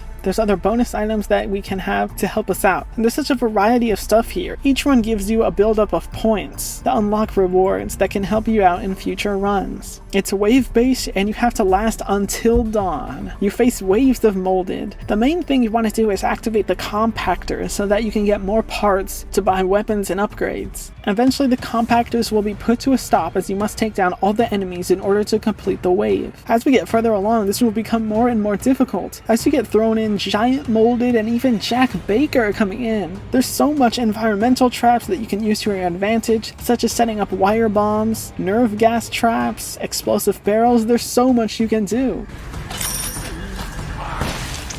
The real shame about this is that it's only one map. It is super long though, it takes you about 30 minutes to complete, and then you unlock a harder difficulty, Night Terror. People always say that this game has no replayability, but even a mode such as this gives the game a ton of replayability, I think. It's over. I made it. Then there's the bedroom DLC, which is a cool switch up because now we've got a super puzzle focused thing going on here, an escape room. The way this is presented is really cool and very creepy, as we're just in the dark bedroom, Marguerite coming to check up on us. We have dialogue options. If you don't put everything back exactly the way it was, she will know and you'll take damage because of it. The stress of that timer counting down as she's making her way back after you've made some racket and you just struggling to put everything back in place is so effective. We are once again Clancy here, and I think this would take place after the events of the kitchen demo. I like all the little details here, such as these collectible rats, and one of the dialogue options if you get caught is you can blame it on Lucas and then you'll get off scot-free. There's even a whole scene that can happen where Jack can come in and just murder you, just completely randomly for no reason. All this is such a fun experience to go through on your first time playing this. Just trying to figure out all these different puzzles to get out is very, very cool. The next DLC we got 21, which is my personal favorite. You like cards? Of course you do. Well, I made up a game especially for you two. We said we'll bet the chips around here. If you catch my drift. Clancy has once again been captured and now he's in the hands of Lucas. And he's forced to play Blackjack. This is a really genuinely cool version of Blackjack that has these cool trump cards that have different abilities and they only get expanded upon after you beat the main level, because there's 2 other bonus levels where you face higher difficulty opponents, and the last one being very hard as you have to beat all of them in one go without dying. It was definitely the hardest achievement for me to get, but I love Blackjack. It's my favorite card game because of how simple it is, and I have to say I'm pretty good at it too. If you lose, you're subjected to some very disturbing forms of torture. Hey, he said he'd let the winner go. Who are you? What do you think? You believe that freak? And now, I'll explain the rules of the game. In this initial level, we're going up against Hoffman, a reference to Saw, I think. It's not fun getting to see him tortured to his apparent death, only for Lucas to puppeteer him for a final round. Only after that to reveal that he's still alive just as he gets his face sawed in. That's so messed up. The different plus levels give you a wider range of opponents with unique sets of trump cards and abilities. You even fight these weird molded guys. This is super fun, and I love getting to get more of Lucas as well. Hey Lucas, what's your favorite 21 Pilots album? Clancy! I love that the solution to beating Lucas after he cheats using his trump cards is to force him to win by using the special trump card that you get to push him over the limit. Clancy! It's hardly fits me. This is actually a really fun version of Blackjack to play, and as a bonus, it's set in this really messed up Saw setting. The final of the 4 tapes is Daughters, a prequel DLC, where you get to play as Zoe as you witness the downfall of the Baker family. We start with some cool live-action news broadcast, a callback to the live-action implementation in the original Resident Evil. Reports of a missing ship have rescue crews combing the coast. We'll have the details on that search shortly. But first, record rain over the past few days has left many residents in some of the parishes knee-deep in floodwaters. On radar, we can see the system moving along to the northeast, losing strength as it goes. And by tomorrow morning, we should be home free. Any news on the damage from the storm? They haven't said. It's a dark and stormy night, which makes for a nice, cool, and cozy atmosphere.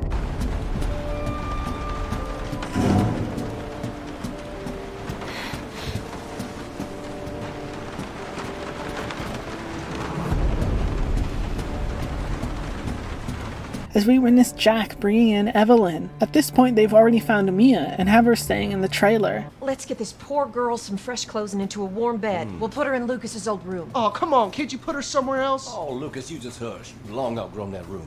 It's so jarring to see the Bakers just normal. Well, as we know, Lucas is very much a psycho at this point, but even still, it's weird. I'm pretty sure they have a different character model for Jack, or at least the face model is like different, and the animations are freaking me out for some reason. Getting to see the house be normal is pretty cool as well, but still, it's a pretty weird and dirty house, so that's interesting. It's not too long before Evelyn comes in, screwing everything up. They're mine now. What? It's pretty intense and devastating to see Marguerite and Jack turn. Don't you worry. It's a whole lot worse than it looks. Cleanliness is next to godliness, and your mother's pretty fucking close to meeting him right now. That line goes so hard. The downside to this DLC, and what makes it my least favorite of the banned footage, is that it's very short and the gameplay is extremely limited. It has this cool atmosphere, as you're in the dark with nothing but a lighter.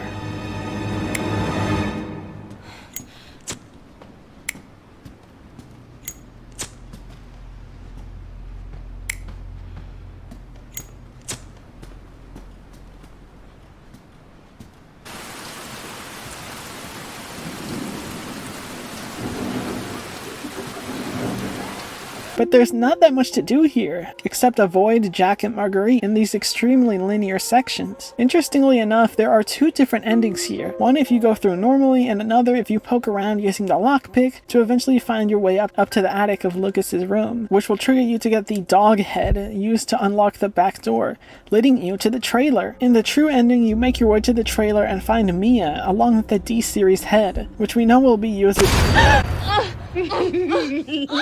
Jeez, what a jump scare. Then we cut to the Bakers having a normal dinner, and in the background, Evelyn is there. We've all already succumbed to her influence. It's actually... Hello, sister. It's actually very interesting the way that's presented. Them being kind of normal there for a bit. I guess they wouldn't be completely insane all the time, especially not initially, but maybe the more they resisted, the more things became corrupted. It's an interesting DLC, but I wish it was a lot more fleshed out, with way more to do. Then we got the 2 extra bonus modes that were included with these banned footage tapes. One of them being Jack's 55th birthday, which for all intents and purposes is Mercenaries mode. This game's version of it anyways. This is so jolly.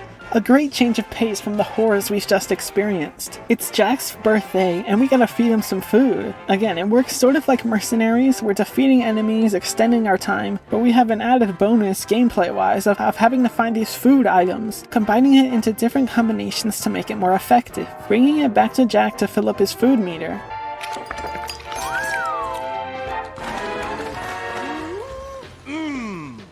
There's some fun power-ups here and stuff that we can find along the way. It has kind of a roguelike element, where you unlock upgrades and bonuses that can be used. But these bonuses are added to your inventory, which take up space, so there is kind of a balancing there between having these upgrades and needing space to carry all these different food items. The faster we fill up his food bar, the higher ranking we get, and the better rewards you're given. This time, unlike the Nightmare DLC, there's actually a few more stages here, 3 in total, with an added set of more difficult versions. While this is super jolly, there is some additional dark twist I would like to propose to make this canon. You see, in the main game, we learn that they, eat people. And in this DLC, we are playing as Mia. Let's go! So my interpretation of this DLC is that Mia is, in Evie La La Land, as Lucas so well put it in a note in the main game. And she's seeing this whole event as some fun thing, when in reality she's going around the house, hunting the kidnapped people and feeding them to Jack, while seeing them as these molded creatures. So, yeah, that got dark. The second bonus mode is Ethan Must Die, which is such a treat. I love this mode. Basically, it's this uber difficult gauntlet where we can pretty much get one-shotted by anything.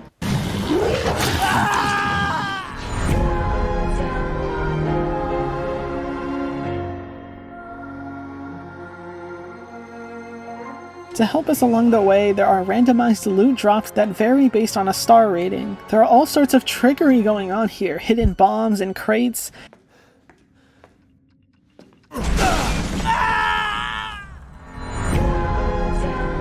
What I love about this DLC is that it's extremely challenging, but it's very possible. Every run is a learning experience, as you learn where to go and what to do for every specific encounter. Even if the RNG isn't that great for your loot, you should still be able to get by. But obviously the better loot, the better, especially for the final boss. The goal is to defeat Marguerite in the greenhouse, which at first seems like such an impossible task. But as you keep going through the gauntlet, you get better and better at avoiding all the enemies and the traps and building your stock of resources.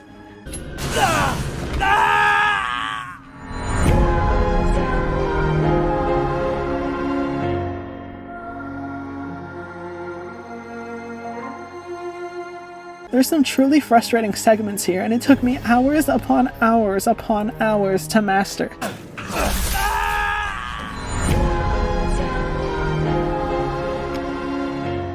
You will eventually be able to master each segment and consistently be able to get to the greenhouse. And then the boss by itself is absolutely insane. You really gotta defeat Marguerite with very little items. The boss is definitely where you would want the best loot, but even if you don't have the best loot, which I definitely didn't in my run, you can beat her.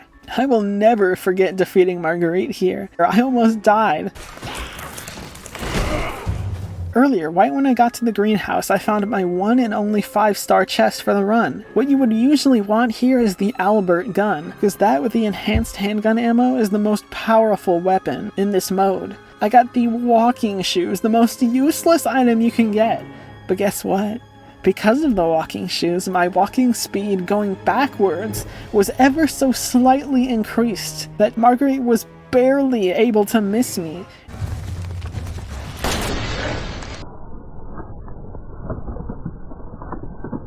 And look right here, the moment she went for the hit, my finger slipped off of the guard button. She would have killed me right then and there if I wasn't further back because of the walking shoes. So they actually came in clutch. And then boom, one bullet killed her after that. Which means I was one hit and she was one hit. She just barely missed me, and then I hit her with the final round. Exhilarating stuff. PlayStation tells me that it took me 69 attempts to beat. Nice.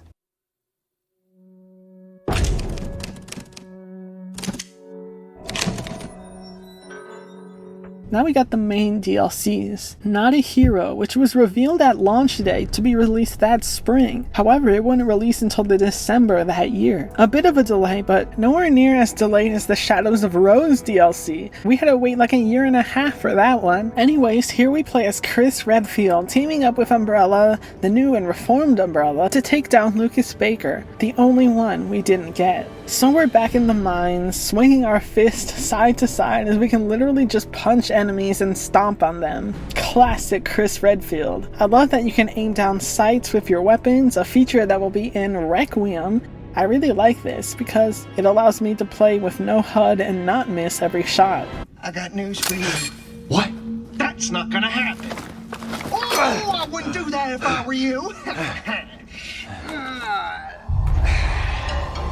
Now, you can try and take that off all you want, but I'd advise against.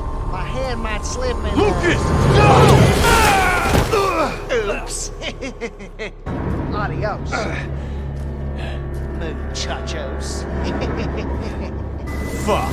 Lucas is an absolute menace in this DLC, just killing all of Chris's men left, right, and center. Dude, Chris cannot catch a break. Remember, his whole campaign in RE6 is him guilt-ridden over losing all of his team members, and then the exact same thing happens here. Lucas immediately becomes more of a menace to Chris than he ever was to Ethan because of this, considering Chris's history and his survivor's guilt. We know Chris must absolutely hate this dude. 3 men, Lucas. 3 of my men dead because of you. This ends, and it ends now. You won't get any sympathy from me, asshole. If you're gonna kill me, just kill me.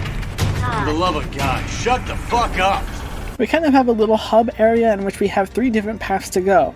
But it's more linear than it appears because we can't access all these areas without a special tool in order to get through. In the first area, we are stopped by this giant beast that has to be taken down with a specific bullet type. We need a filter to make our way through the tunnel area, and we get it from this fallen hero. There's a new type of molded here, a kind of white mold that need to be taken down with ramrods. Finding those, we also collect the night vision, which is used to explore the third tunnel. We have lasers here. A nod to the movie, maybe? Lucas kills another one of Chris's men and sets off the bomb on him.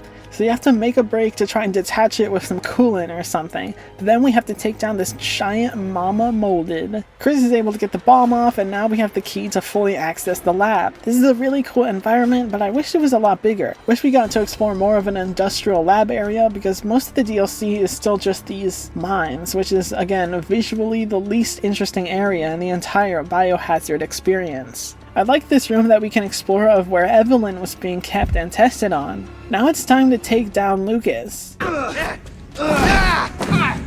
While he was free of Evelyn's control, he was still of course infected with the mold. Chris just shoots him and then this happens.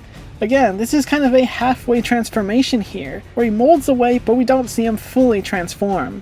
Again, this seems to be a deficiency of the RE engine. Anyway, this design is really cool. It's very much a classic Resident Evil monster. The way he jumps on top of the crates and does that pose is straight out of OG2 with Birkin. This is actually a pretty fun boss fight too. There's nothing really specific, you just gotta hit him with everything you've got. Game over. And that's the DLC. I mean, it's fun enough, and it is really fun to play as Chris, being able to aim down sights and punch enemies and stuff, and it's very satisfying to take down Lucas. That's probably the best part of this, the rivalry between Chris and Lucas here. However, not much else of this DLC is interesting. They continue to keep things very isolated, and we don't learn a lot of where Chris is now and the whole new Umbrella situation. Now we have End of Zoe, which is a wacky fun DLC. As we play as Joe motherfucking Baker, the greatest of all time, brother to Jack Baker. This is the timeline where you save Mia, which is the canon event. Zoe tries to escape, but she is molded up again by Evelyn, but she's still alive at this point. Joe finds her and brings her back along with an Umbrella soldier that he finds snooping around. At this point, Joe has no idea what has happened to his family, which is kind of weird. He does live off in this cabin out in the swamp somewhere, so it is possible he just hasn't seen them in 3 years. But given how family focused he seems, that seems unlikely. At the end of the Daughters DLC, they did look normal for a bit, even if Evelyn was controlling them, so I'm not sure. The Umbrella soldiers were working on a cure for the molded infection, and Joe's now got to go out and get it. Well, this is cozy right here, his little cabin. He's got a molded head on the table, which shows he's already got experience with these guys. I really like Zoe's design here. It's very interesting to look at. All these crystals and the way her hair is dyed white now, that's kind of cool. It looks cool, yeah, it's very, very cool. Going out into the swamp now, we get into the game as we unleash Joe Baker. We're just punching everything in our way. We got different combos here. This is really the only part of the game where I like using the bonus added weapons. because the whole thing marketed him with the robot arm. You only get it at the last 5 minutes of the DLC. You can stealth kill enemies, which is awesome. Just crushing a molded's head is the greatest thing ever. There's something so satisfying about being able to take them all on like this, after everything we've gone through. Making our way back, we get jumped by a swamp monster, which is none other than Jack Baker, who isn't dead. For some reason, I thought we killed him. But here's the thing, it seems like whenever you truly kill a molded, you know because they crystallize and then shatter. This is known as the calcification process. While Jack Baker did crystallize in the boathouse, he didn't shatter completely like we saw with Marguerite and all the people in Village that we defeat, along with Ethan himself as well. However, the one molded person that we don't see shatter like this or even crystallize was Lucas. He was just a molded mess and then Chris shoots him in the face, but like, would that actually kill him? We saw Jack's big ugly face explode in a similar manner in the chainsaw fight, but he wasn't dead. So is Lucas actually dead? It sticks out as a pretty big inconsistency, given that all the other molded villains die in this way in 7 and 8. I don't know, it's interesting.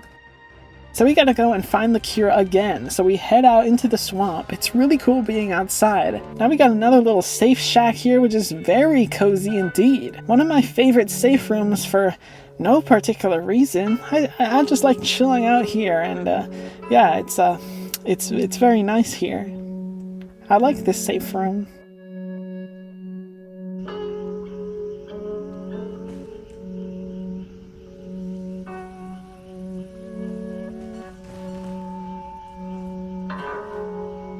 We go through all these different areas, avoiding crocodiles or alligators or same thing, whatever. We go through this cool ship area and then we end up manufacturing the cure. But then Jack comes in. This is so much fun. I like how you can tell it's him because his animations are very similar to him in the original game. He even does the grabbing you from behind. This is super fun. We got some WWE moves going on right here. Just a straight up brawl in a Resident Evil game. Sure, why not? That's how you get it done.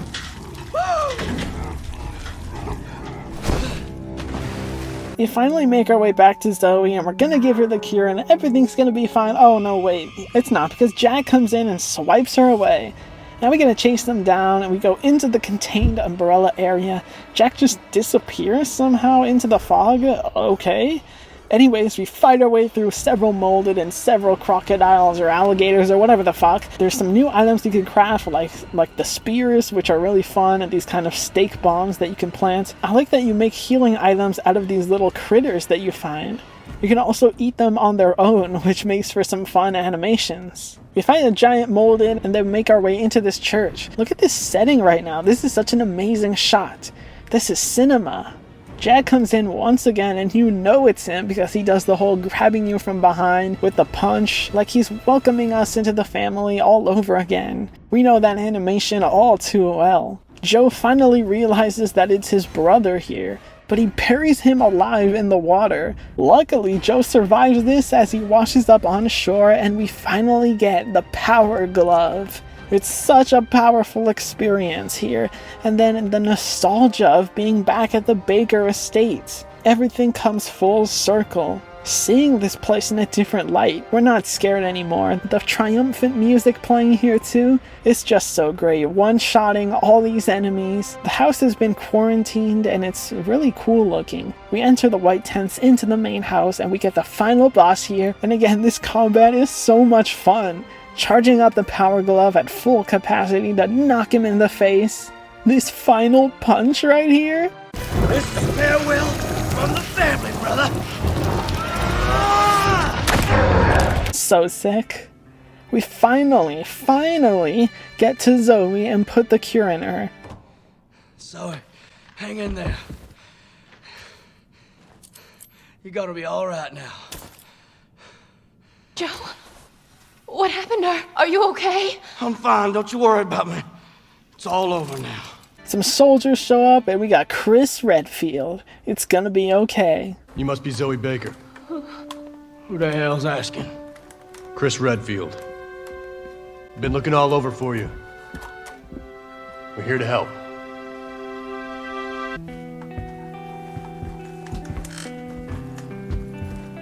I was trapped with those monsters for 3 years. All of them trying to kill me. I can't believe it's finally over. You gotta know, deep down somewhere, they were still your family. And they loved you. And yeah, Zoe's hair is kind of like gray now, which is kind of a bummer, but at least she's alive, you know? It's a good, hopeful, and cheerful note to end the entire biohazard experience on. Yeah, of course. Hang on. Someone wants to speak to you. Zoe. Zoe, are you there? It's you! I don't believe it. You actually made it. We both did. You didn't forget about me. I told you I'd send help. And I always keep my promises. Thank you, Ethan.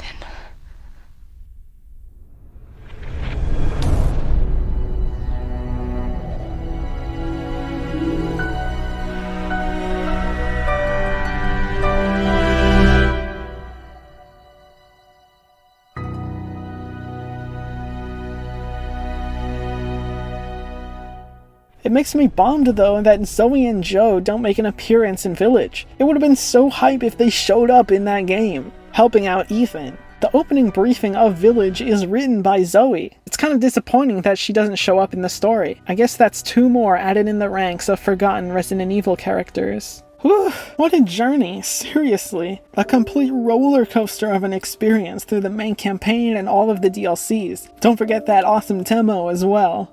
There's so much we went through, such a variety of different gameplay styles. There's a lot more content here in this game than people give it credit for. Out of all the recently released Resident Evil titles, this one feels like it has the most variation in its content. From feeling super powerful as Chris and Joe, to having a lot of fun in a scary way with Clancy.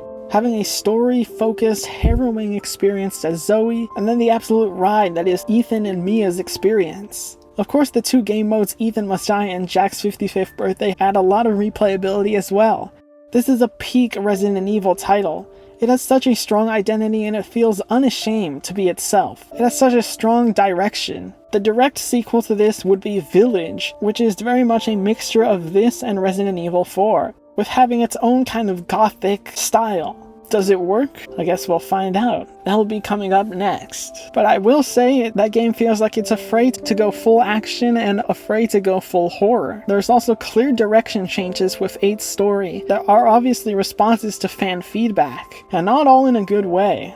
This game feels like it's unabashedly itself. This kind of course correction problem seems like we're gonna run into it again with Requiem, where it also feels like a response to fans who just want Leon and a third-person camera angle. Oh, Raccoon City for nostalgia bait. Oh no. I'm kind of worried about that game, as I'm not entirely sure how it's gonna balance out Grace and Leon's campaigns in a cohesive way. Again, kind of that same problem that Village had. But I do have faith in it given that it's Koshi Nakanishi directing it, who of course directed this game as well as Revelations, which is the most underrated Resident Evil game. So I'm trusting him that Requiem will be a great experience. But unfortunately, I feel like nothing will ever hit as well as Biohazard. It did everything perfectly, for me anyways. Of course there's some problems here and there, and obviously not everyone likes certain segments and stuff, but to me personally, I feel like this is my favorite Resident Evil experience, and I just love being in every second of this game. The intimate atmosphere, the mysterious, unique, and isolated storyline, the challenging survival horror difficulty. I don't even know what else to say. It's just absolutely my favorite Resident Evil game.